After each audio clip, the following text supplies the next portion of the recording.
I'm staring at a hospital bill, $142,000. That's the cost of my mother's breath.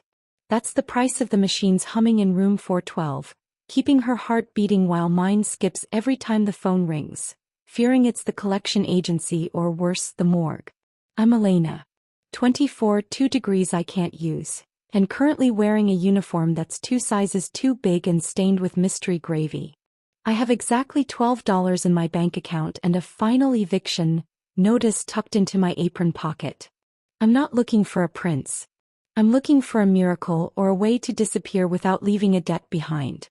Then the bell above the door chimed. The sound was sharp, cutting through the low hum of the refrigerator. The diner went silent. It wasn't just the way he was dressed, a suit that probably cost more than the building we were standing in. It was the way he moved. He didn't walk, he occupied the space. He looked like a predator who had accidentally wandered into a sheep pen and found the decor beneath him. He didn't look at the "Please wait to be seated" sign. He walked straight to the back corner to my station and sat in the booth with the cracked vinyl. I approached him, my heart doing a frantic tap dance against my ribs.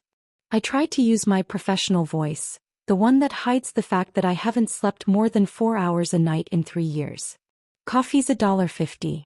Refills are free if you don't stay more than an hour, I said, clicking my pen. He didn't look at the menu.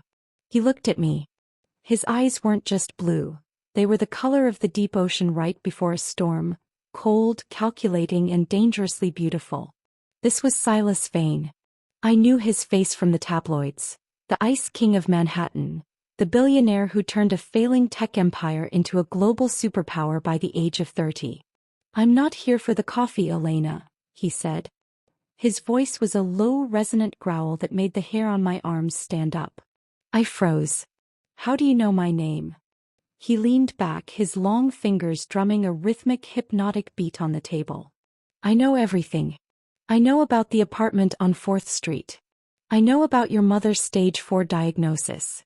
I know about the 3 jobs you're working to keep her in a private wing because the public wards are overflowing. My hand started to shake. I tucked the notepad behind my back. Are you a stalker? Because if you are, I have a very heavy coffee pot and nothing to lose. A small ghost of a smirk touched his lips. It wasn't kind. It was the look of a man who had already won a game I didn't know we were playing. I'm an opportunist, he corrected. And right now, you are the only person in this city who fits my very specific set of requirements. My father's will has a morality clause. To take control of the Vane Foundation and the $5 billion attached to it, I must be married by my 31st birthday, which is in 3 weeks. I let out a harsh, dry laugh. So what? You're scouting diners for a bride? There are thousands of socialites who would kill to wear your ring. Socialites have families, Silas said, his gaze narrowing. They have agendas. They have lawyers who want a piece of the pie. I don't want a partner. I want an employee. Someone with no ties, someone who is desperate enough to follow my rules without question, and someone who, once the year is up, will disappear back into the shadows without a fuss. He reached into his breast pocket and pulled out a single slip of paper. He slid it across the table. It was a cashier's check. I looked down. My breath hitched. My vision went blurry for a second. $1 million. That's for the first year, Silas whispered, leaning in so close I could smell the expensive leather and sharp mint on his breath. Half now. Half when the divorce papers are signed in 12 months. I provide the clothes, the housing, the protection. You provide the presents. You'll be the devoted Mrs. Vane in public. In private, you'll stay out of my way. I looked at the check, then at the final notice in my pocket. If I took this, I could save my mother. I could buy her time. But looking into Silas Vane's cold, dark eyes, I realized the price might be more than just a year of my life. It might be my soul. Why me? I asked, my voice barely a breath. Silas stood up, towering over me. He didn't answer immediately. He just watched me like a scientist watching a specimen under a microscope. Because, he said, you look like someone who knows how to survive a storm. And trust me, Elena, being married to me is the biggest storm you'll ever encounter. He turned to leave but paused at the door. The car will be outside at 6 a.m. tomorrow. If you're in it, the money is yours. If you're not, well, I hope the diner pays well. The bell chimed again as he walked out into the rain, leaving me alone with $1 million piece of paper and a choice that would change everything. The clock on the diner wall ticked with a heavy, metallic thud, each second feeling like a heartbeat I couldn't afford. I stared at the check until the zeros blurred into a long, mocking line. $1 million. It was a number that didn't belong in a place like this, under the flickering fluorescent lights and the smell of old fry oil. I picked it up with trembling fingers, the paper crisp and cool, a stark contrast to the humid, heavy air of the kitchen. Bernie, my boss, barked from the pass-through. Elena. Table 4 wants their check and the floor isn't going to mop itself. I tucked the $1 million slip into my bra right against my skin. Felt like a brand. I finished the shift in a trance, my hands moving on autopilot while my brain replayed Silas Vane's voice, the way he said my name like it was a line in a ledger. I walked home through the drizzle, the final eviction notice in my pocket crinkling with every step. My apartment was a fourth-floor walk-up that smelled of damp wood and other people's cooking. I didn't turn on the lights.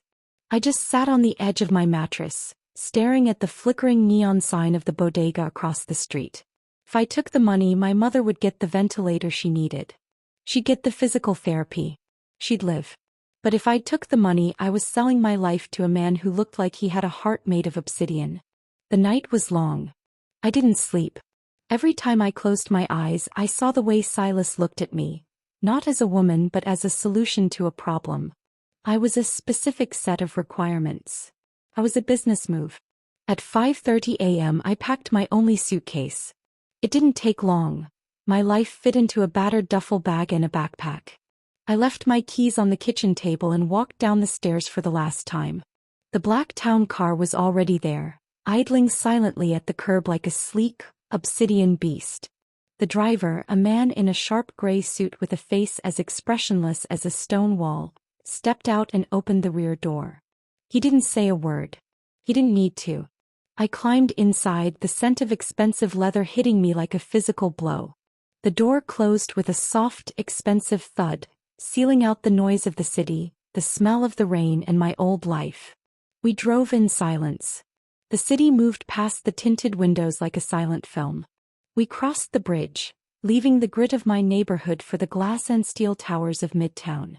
We pulled into the private underground garage of a building that looked like it reached the clouds.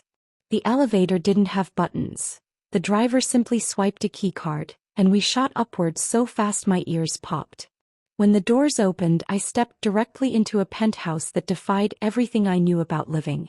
It was all white marble floor-to-ceiling glass, and a silence so profound it felt heavy. Silas was standing by a massive window, a cup of coffee in his hand, looking out over the waking city. He was already dressed in a suit that looked like it was woven from shadows. "You're 5 minutes early," he said, not turning around. "I like punctuality. It suggests a lack of sentimentality." "I'm not here for sentiment," I said, my voice sounding small in the vast room. "I'm here for the money. And for the contract. I want to see it." Silas turned then. The morning light hit his face, highlighting the sharp angles of his jaw and the cold intensity of his eyes. He walked over to a desk made of dark, polished wood and tapped a glass screen. A holographic display shimmered into the air. The marriage contract.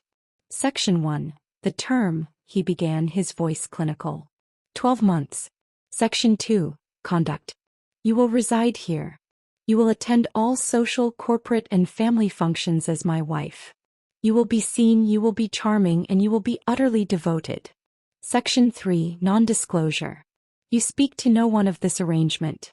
Not your friends, not your mother, not even your shadow. If you break this, you lose the money and I'll ensure you never work in this city again. I walked closer, my eyes scanning the legal jargon. And what about us? In private. Silas stepped toward me, his presence looming. He was a head taller than me, and the air around him felt charged like the atmosphere before a lightning strike. He reached out, his thumb grazing the line of my jaw. His touch was cold, but it sent a jolt through me that I couldn't explain. "In private, Elena, we are strangers," he whispered. "I have no interest in your heart and I certainly don't want your love. You are a shield. My father's board of directors is looking for any sign of weakness, any reason to say I'm unfit for the foundation. A stable, beautiful wife is the ultimate armor. He pulled a small velvet box from his pocket and flicked it open. Inside was a diamond the size of a postage stamp, surrounded by sapphires. It was beautiful and it looked like a cage. Put it on, he commanded. I hesitated. Taking that ring meant the deal was sealed. It meant I was no longer Elena the waitress. I was a ghost in a gold-plated world. I took the ring and slid it onto my finger. It was heavy. Felt like a shackle. Good, Silas said, his eyes darkening as they tracked the movement of the ring. Now we have 3 hours before the legal ceremony at City Hall. Then we head straight to the Vane estate for the weekend. My father is hosting a welcome dinner. He'll be looking for a crack in your story. He'll try to break you. Don't let him. I've dealt with angry drunks and entitled billionaires for years, Silas, I said, pulling my shoulders back. I think I can handle your father. Silas leaned in, his face inches from mine. My father isn't a drunk, Elena. He's a shark. And he's been hungry for a long time. He turned away, dismissing me. There's a team of stylists in the guest suite. They're going to erase every trace of that diner from your skin. By noon you won't even recognize yourself. As I walked toward the suite, I looked back at him. He was already back at the window, staring out at the world he owned. I realized then that for Silas Vane, people were just assets to be managed. But as I looked at the ring on my finger, I wondered if he realized that assets could be unpredictable. The guest suite was larger than my entire apartment, a minimalist expanse of cream silk and polished chrome. Waiting for me wasn't just a dress but a small army. 3 women in black tunics and a man with silver hair and eyes that saw every flaw I'd spent years trying to hide. I'm Julian, the man said, his voice clipped. Silas said you were a diamond in the rough. He was half right. You're mostly just rough. For the next 4 hours I wasn't a person, I was a project. They scrubbed the scent of diner grease from my pores with salts that cost more than my monthly rent. They buffed my nails until they shone like pearls. They pulled my hair into a sleek, defiant knot that made my cheekbones look like glass. Then came the dress, a floor-length sheath of midnight blue silk that clung to me like a second skin. It had no back, just a delicate gold chain that draped across my spine. When I finally looked in the mirror, I gasped. The girl from the diner was gone. In her place was a woman who looked like she belonged on the arm of a king, or a monster. Silas was waiting in the foyer. He didn't say I looked beautiful. He just looked at his watch. The car is downstairs. We have 10 minutes to get to City Hall before the press arrives. The ceremony was a cold, clinical affair. A judge in a mahogany room, 2 witnesses I'd never met, and a set of vows that felt like a death sentence. Silas's hand was steady as he slid the band onto my finger, but mine was trembling. When the judge said, "You may kiss the bride," Silas leaned in. It wasn't a kiss of passion, it was a claim. His lips brushed mine for a fraction of a second, just long enough for the flash of a hidden camera to capture the moment. "Now for the hard part," he whispered as we walked out into a swarm of reporters. The Vane estate was an hour outside the city, a sprawling fortress of stone and ivy guarded by iron gates. As the car rolled up the long, winding driveway, Silas gripped my hand. His palm was warm, the first sign of humanity I'd felt from him. "My father, Arthur, will be at the head of the table," Silas said, his voice dropping an octave. "He'll ask you about your family. Tell him they're old money from upstate, private, reclusive. He'll ask about our first meeting. Tell him it was at a gallery opening in Chelsea. If he pushes, look at me and smile. I'll handle the rest." The heavy oak doors of the manor swung open. The air inside smelled of beeswax, old books, and power. At the end of a dining table that could seat 40 sat a man with hair like white ash and eyes that were even colder than Silas's. "So," Arthur Vane said, his voice booming through the silent hall. "This is the girl who tamed my son. Or should I say, the girl who helped him secure his bank account." I felt the blood drain from my face, but I didn't flinch. I sat down, the silk of my dress rustling. "I'm Elena," I said, meeting his gaze. "And I assure you, Silas isn't a man who can be tamed." Arthur chuckled, a dry, rattling sound. Spoken like someone who's been well coached. Tell me, Elena, which gallery did you say you met at? My sources tell me you have a very interesting work history in a diner downtown. The silence that followed was suffocating. I looked at Silas. He didn't move. He was testing me. This wasn't just a dinner. It was an initiation. I worked at the diner to understand the people, I said, the lie tasting like copper in my mouth. My father always said you can't lead a city if you don't know the heartbeat of the streets. Silas found my perspective refreshing. Arthur leaned forward, his eyes narrowing. Is that so? Because I found a record of a hospital bill. A very large one. Paid in full this morning by a vain corporate account.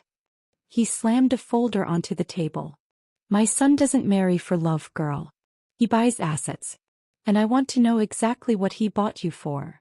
Silas's grip on my hand tightened until it was almost painful. I looked at Arthur, then back at the man beside me. I realized that if I failed here, Silas would lose his foundation, and I would lose my mother's life. I leaned in, a sharp, cold smile touching my lips, the kind of smile I'd learned from Silas. He bought me because I'm the only woman who isn't afraid of his last name. Or yours, Arthur. Now, are we going to eat, or are you going to keep boring me with your detective work? For a heartbeat, the room was silent. Then Arthur burst into a genuine, terrifying laugh. She has teeth, Silas. I'll give you that. But as the first course was served, Silas leaned toward me, his breath hot against my ear. Well played, he murmured. But don't get comfortable. That was just the appetizer. The real traps are set for tomorrow. I looked down at my plate, realizing that in this house, the walls had ears and the man I was married to was the most dangerous person in the room. The dinner ended not with a hug but with a dismissal. Arthur Vane retreated to his study with a glass of scotch that cost more than my car, leaving Silas and me in a hallway lined with portraits of men who looked like they'd never felt a moment of joy in their lives. Follow me, Silas said, his voice dropping back into that businesslike monotone. The East Wing is ours. My father doesn't cross the threshold. It's the only place in this house where you don't have to pretend to adore me. We walked through a labyrinth of dark wood and velvet until we reached a suite of rooms that felt more like a high-end bunker than a bedroom. There was a sitting area, a fireplace that roared with a cold, artificial perfection, and one massive, king-sized bed draped in charcoal silk. I stopped at the doorway, my bag feeling like lead in my hand.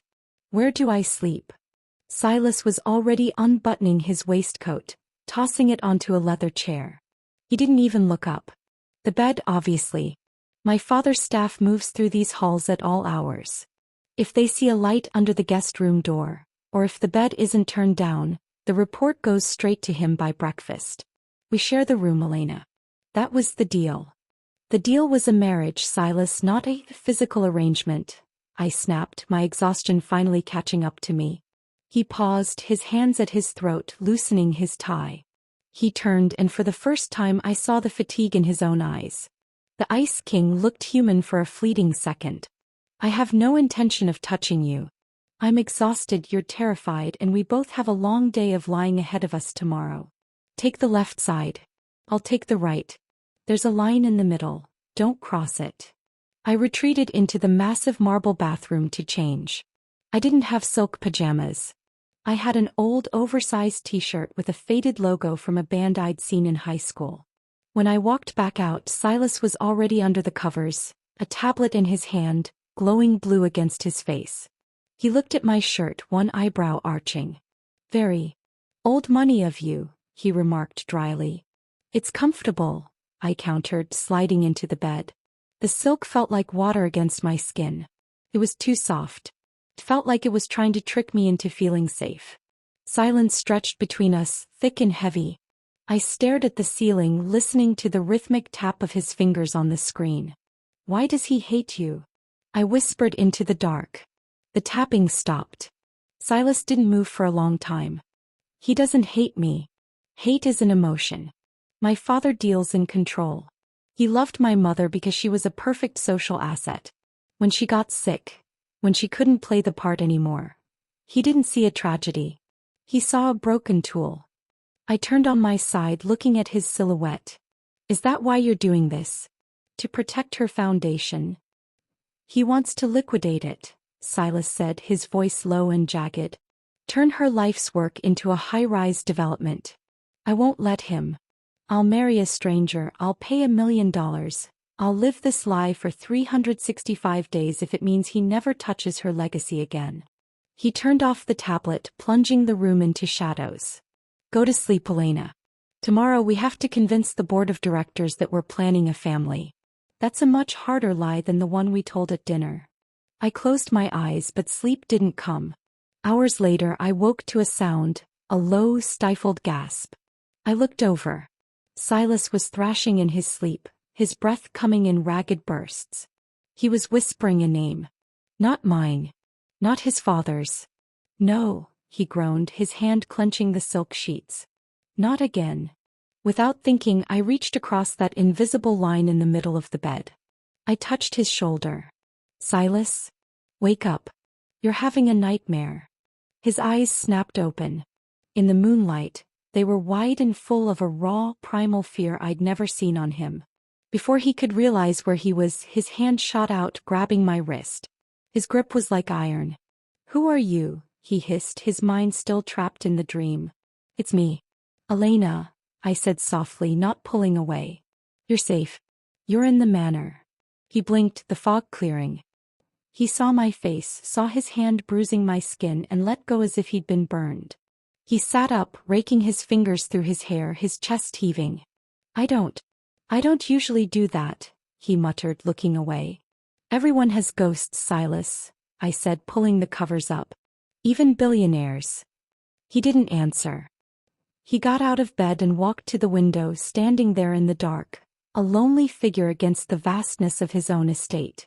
I realized then that the $1 million wasn't just for the marriage. It was for the company. Because in this house of stone and secrets, Silas Vane was the loneliest man I'd ever met. And as I watched him, I felt a pang in my chest that had nothing to do with the contract. The sun hadn't even cleared the horizon when the East Wing was invaded. A team of assistants arrived with garment bags that hissed as they were unzipped, revealing a wardrobe designed to project Billionaire's consort. Silas was already gone, replaced by a note on the nightstand that simply read, Charity polo match. 11 a.m. Be impeccable. By the time I was whisked to the sprawling green fields of the Vane Country Club, my head was spinning. This wasn't just a game, it was a hunting ground for the city's elite. Thousands of eyes were waiting for the diner girl to trip over her own feet. As the car door opened, the wall of heat and the scent of expensive grass hit me. And then there was Silas. He was dressed in crisp white linen, looking like a god of old money. When he saw me, he didn't just nod. He walked over, slipped his arm firmly around my waist, and pulled me flush against his side. Keep smiling, he whispered, his lips brushing my temple.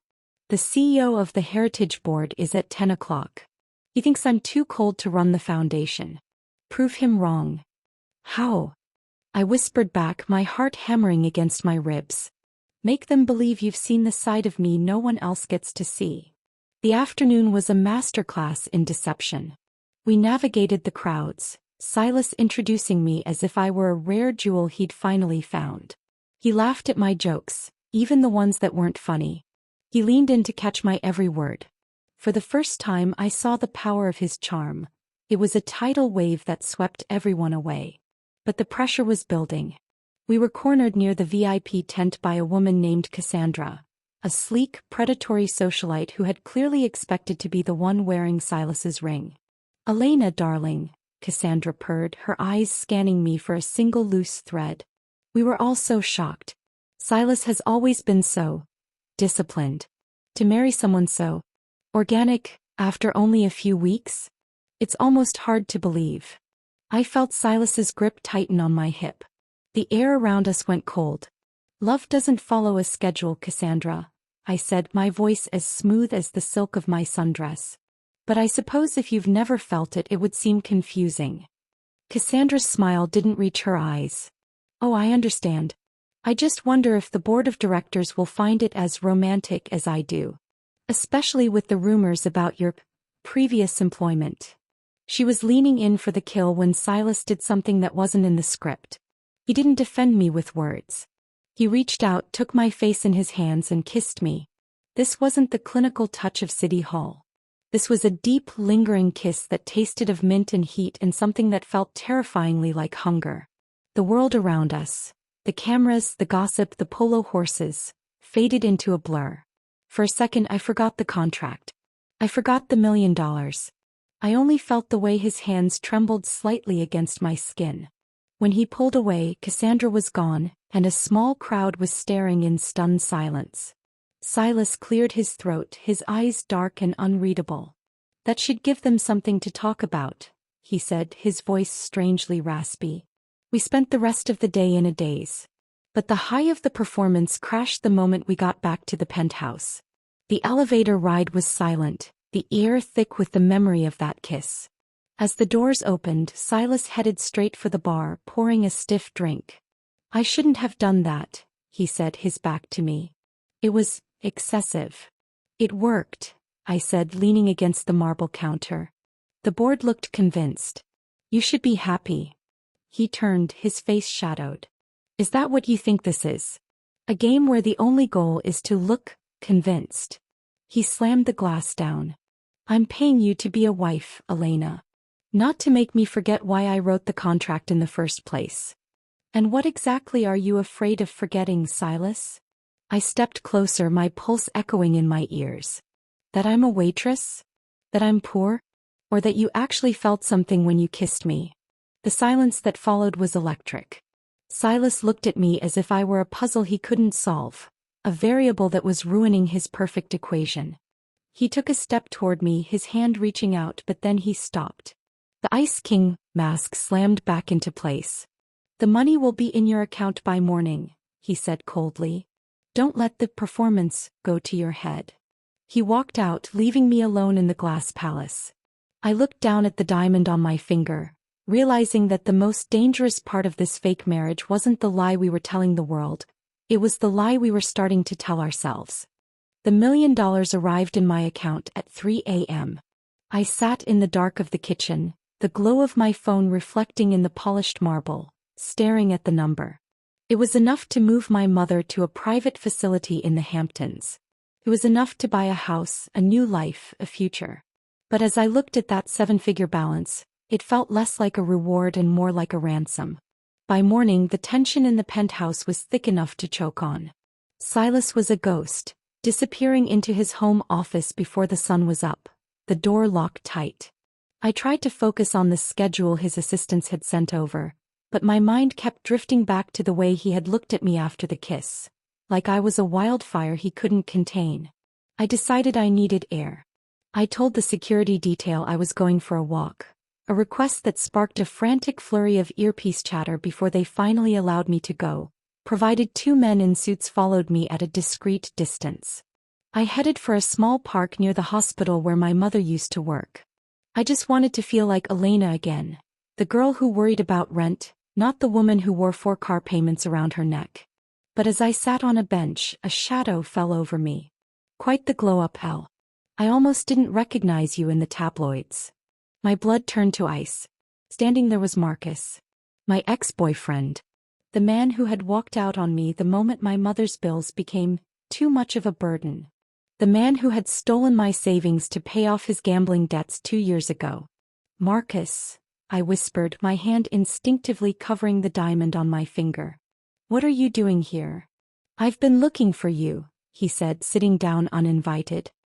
He looked haggard, his eyes darting around with a nervous energy that screamed trouble. I saw the news. The billionaire's secret bride. Pretty fast move for a girl who couldn't afford a bus pass last month. Leave, Marcus. Now.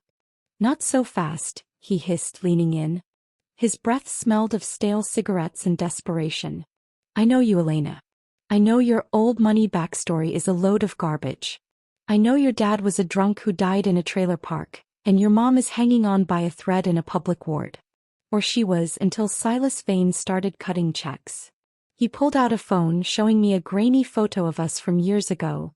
Me in my diner uniform, laughing, looking nothing like the woman in the midnight blue silk. What do you think the vain board of directors would pay for the truth? Or better yet, what would Silas pay to keep me quiet? You're pathetic, I spat, standing up. He'll ruin you. Maybe, Marcus grinned, a yellowed, jagged expression. But not before I ruin this little fairy tale of yours. I want 50,000.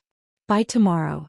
Or the press gets the real story of the Cinderella from the grease trap. He disappeared into the crowd before I could call out. I felt like the world was tilting. If the truth came out, the morality clause in the will would be triggered. Silas would lose the foundation. My mother's treatment would stop. I returned to the penthouse, my face pale. I tried to hide it, but Silas was waiting in the living room, a glass of water in his hand. He took one look at me and set the glass down. What happened? He asked, his voice sharp. Nothing. I'm tired. He walked over, grabbing my arm, not roughly but with a terrifying intensity. Elena, you are a terrible liar when you're scared. Your security detail said a man approached you. Who was he? I looked at him, the weight of the secret pressing down on me. I could tell him and hope he'd handle it, or I could protect him and handle it myself. But I realized then that in Silas's world there were no secrets, only liabilities. It was Marcus, I whispered. My ex. He knows the truth, Silas. He has photos. He wants $50,000 by tomorrow or he goes to the press. I expected Silas to explode. I expected him to call his lawyers and tell me the contract was void. Instead, a terrifyingly calm expression settled over his features. It was the look of a man who was about to go to war. He wants 50,000? Silas asked softly. Yes. He said.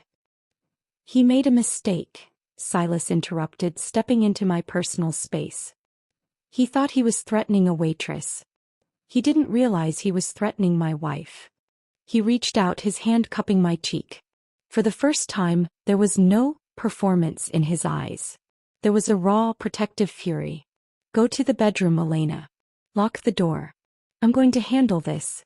And I promise you, by the time the sun comes up, Marcus will be the one wishing he'd never been born.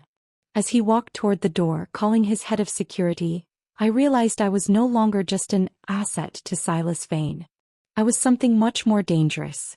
I was a reason for him to burn the world down. The penthouse felt like a tomb after Silas left. I paced the marble floors, my heels clicking like a countdown. Every time the wind rattled the floor-to-ceiling glass, I jumped, imagining Marcus standing there with his phone, ready to shatter the illusion of my life. I had the $1 million, but sitting in this gilded cage, I felt poorer than I ever had at the diner.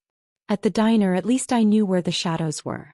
Here, the shadows were part of the architecture. 2 hours later, the front door hummed open. Silas walked in.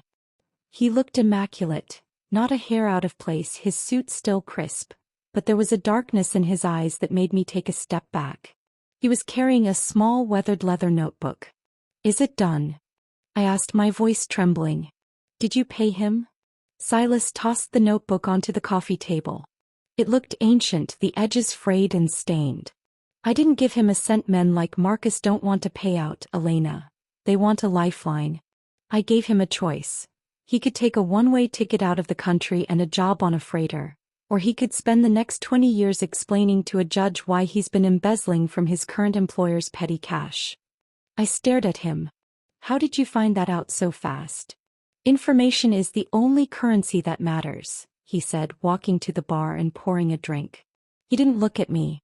But while my team was digging into his life, they found this in his apartment. He was planning on using it as extra leverage. I picked up the notebook. As I opened it, my heart stopped. It wasn't Marcus's. The handwriting was elegant, slanted, and painfully familiar. It was my mother's. But it wasn't a diary. It was a ledger of names, dates, and amounts. My mother was a nurse for your family, I whispered, the realization hitting me like a physical blow. Before she got sick. She worked at the Vane estate. Silas finally turned, his gaze heavy. She didn't just work there, Elena.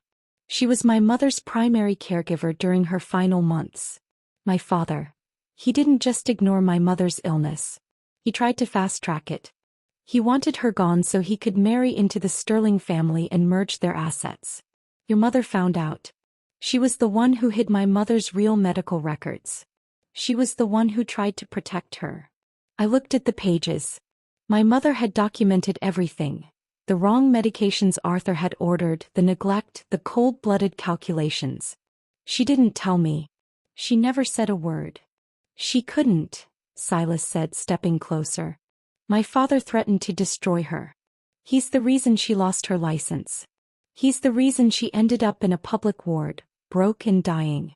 He didn't just ruin her career. He erased her life to keep his secret. The room seemed to spin. Then, you didn't pick me because I was a random girl from a diner. You didn't find me by accident. Silas didn't flinch. No. I spent 3 years looking for the daughter of the woman who tried to save my mother. I needed a wife to get the foundation, yes. But I also needed a partner who had as much reason to hate Arthur Vane as I do. I felt a surge of cold fury. So this whole thing, the $1 million, the chance meeting, the contract, it was all just a long-game revenge plot? Use me again, Silas. Just like your father used my mother. I gave you the means to save her. Silas shouted, his composure finally breaking. He closed the distance between us, his hands catching my shoulders. I gave you the money, the doctors, the power. My father took everything from your family. I'm giving it back. And in exchange, I'm asking you to help me burn his legacy to the ground. You lied to me, I cried, tears stinging my eyes. I thought for a second that you actually cared. That the kiss at the polo match was real. But I'm just a weapon to you. I'm a bullet you're aiming at your father's heart. Silas's grip softened. His thumbs traced the line of my collarbone, and for a moment the Ice King vanished completely. There was only a man broken by the same monster that had broken me. The kiss wasn't part of the plan, Elena, he whispered, his forehead dropping to touch mine. That's the problem. I've spent 10 years planning this revenge, and in 6 weeks, you've made me forget why I started. I don't want the foundation anymore. I just want to keep you. The air between us was thick with the scent of his cologne and the salt of my tears. We were two people forged in the same fire, brought together by a lie and bound by a truth that could destroy us both. Before I could respond, his phone buzzed on the table. It was a high-priority alert. He glanced at it and his face went pale. What is it? I asked. My father, Silas said, his voice hollow. He's called an emergency board meeting for tonight. He's moving to dissolve the foundation early. He knows Elena. He knows we're on to him. The boardroom of the Vane Tower was a tomb of glass and steel, suspended 60 stories above the city. Rain lashed against the windows, blurring the lights of Manhattan into streaks of cold neon. Inside, the air was thick with the scent of old leather and the silent, vibrating tension of 12 men and women who held the power to erase my future with a single vote. At the head of the table sat Arthur Vane. He didn't look like a man under threat. He looked like a king about to sign a death warrant. He tapped a rhythmic, maddening beat on the mahogany table with a gold fountain pen. You're late, Silas, Arthur said, his voice a low, gravelly rasp. But I suppose a final goodbye to your bride takes time. Silas didn't sit. He stood at the opposite end of the table, his hand gripping the back of my chair. I could feel the heat radiating from him, a silent vow of protection. I sat tall, the midnight blue silk of my dress feeling like armor. In my clutch, I held the leather notebook, the ghost of my mother's courage. This meeting is out of order, Arthur, Silas said, his voice echoing with a terrifying calm. The morality clause requires a 12-month evaluation. We've been married for 2 months. You have no grounds to dissolve the foundation. Grounds. Arthur laughed, a sound like dry leaves. He slid a stack of high-resolution photos across the table. They weren't of the polo match. They were photos of Silas and me in the penthouse, captured through a long-range lens. In one we were arguing. In another, Silas was handing me a document. In the third, I was looking at my bank balance on my phone. $1 million wire transfer on the day of the wedding, Arthur purred. A contract signed in private. This isn't a marriage, Silas. It's a transaction. Fraud. And fraud is a violation of the morality clause. The board members began to whisper, their eyes turning toward me like a jury. I felt the familiar cold prickle of fear, the same fear I'd felt at the diner when the bills were too high. But then I felt Silas's hand move. He didn't just touch my shoulder, he squeezed it, a silent signal. No. I stood up. The room went silent. "You're right, Arthur," I said, my voice steady, cutting through the murmurs. "It started as a transaction. I was desperate. My mother was dying because of a system that failed her. A system you built. I took the money to save her life." Arthur smirked. "A confession. Efficient. I'll make sure the police are waiting downstairs." "I'm not finished," I countered. I walked to the head of the table and laid the leather notebook in front of the chairman of the board. The money wasn't a bribe. It was reparations. Silas didn't buy a wife. He bought justice for a woman you tried to murder by proxy. The chairman opened the notebook. As he read my mother's meticulous notes, the dates Arthur had substituted his wife's medication, the threats he'd sent to the nursing staff, the color drained from his face. "What is this garbage?" Arthur snarled, reaching for the book. "It's the truth." Silas stepped forward, his eyes blazing. "It's the reason I found Elena. Not to trick you but to expose you. You want to talk about morality clauses? Murder, embezzlement, and witness intimidation usually carry a heavier penalty than a fake marriage. It's a forgery," Arthur roared, his face turning a deep, sickly purple. "The ink is 20 years old, Arthur," I said, leaning over him. "The DNA on the pages is my mother's and your late wife's. We've already sent the digital copies to the district attorney. They're reviewing them as we speak." The silence that followed was absolute. The board members backed away from Arthur as if he were radioactive. The chairman looked up, his expression grim. "Arthur Vane, by the power vested in this board, you are hereby stripped of your chairmanship, effective immediately. We will cooperate fully with the authorities." Security was called. Not for us but for him. As they led Arthur out, he stopped beside me, his eyes full of a pathetic, dying rage. "You're still just a waitress," he spat. "And you," I whispered, "are just a memory." The room cleared, leaving Silas and me alone in the vast, silent space. The rain had stopped. A sliver of moonlight broke through the clouds, reflecting off the glass. Silas turned to me. He looked exhausted, the weight of a decade-long war finally lifting from his shoulders. "It's over," he said. "The foundation is safe. Your mother's medical trust is permanent. You're free, Elena. Truly free." He reached into his pocket and pulled out the divorce papers we'd discussed that first night in the penthouse. He laid them on the table. "The second half of the $1 million is already in your account. You can leave tonight. No one will stop you." I looked at the papers. I thought about the diner, the smell of grease, the constant fear. Then I looked at Silas. I saw the man who had stayed up with me during my nightmares, the man who had burned his own world down to protect my mother's name. "What happens to the foundation?" I asked. "I'll run it," he said. "The way my mother intended. But it's going to be a long road. The press will be brutal." I picked up the fountain pen, the same one Arthur had used to intimidate us. I didn't sign the divorce papers. Instead, I turned them over and wrote a single sentence on the back. "I don't leave when things get difficult." I looked up at him. The contract said 1 year. We have 10 months left. I think we should give the press something real to talk about. Silas's eyes softened, a look of genuine, unfiltered wonder crossing his face. He walked to me, his hands finding my waist, pulling me into the space where the lie ended and we began. 10 months, he whispered. "To start," I said. He leaned down, and this time there were no cameras. There was no board of directors. There was no $1 million price tag. There was only a kiss that felt like coming home. The fake marriage was dead. And for the first time in my life, I wasn't waiting for a miracle. I was living one.